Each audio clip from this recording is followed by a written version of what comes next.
ఏంటండి అంత విచారంగా ఉన్నారు? నేను తండ్రినైతే గాని తెలియలేదు.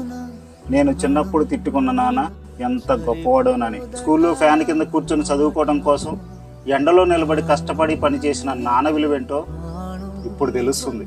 ప్రతి పండక్కి ఇంట్లో తన పిల్లలకు మాత్రం కొత్త బట్టలు కొని తను మాత్రం చిరిగిన బట్టలతో చెప్పులు లేకుండా తిరిగిన నాన్న ఎంత గొప్పవాడో ఇప్పుడు అర్థమవుతుంది. పిల్లలకి జ్వరం వచ్చినప్పుడు అల్లాడిపోయే నాన్న తనకి ఎంత పెద్ద దెబ్బ తగిలినా కూడా హాస్పిటల్కి వెళ్లకుండా మన కోసం డబ్బులు దాచిన నాన్న విలువేంటో ఇప్పుడు తెలుస్తుంది.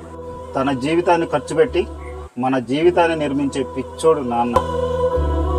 అమ్మ ఇష్టమైన కూర వండినప్పుడు అందరం కలిసి భోజనం చేసేటప్పుడు తన ప్లేట్లో కూర కూడా తీసి మన ప్లేట్లో వేసిన నాన్న ఎంత గొప్పవాడో ఇప్పుడు అర్థమవుతుంది. తల్లిదండ్రులు పోయాక పంచపక్ష పరమాణాలు పెట్టి ఫోటో దగ్గర కూర్చొని బాధపడే బదులు వాళ్ళు ఉన్నప్పుడే రోజు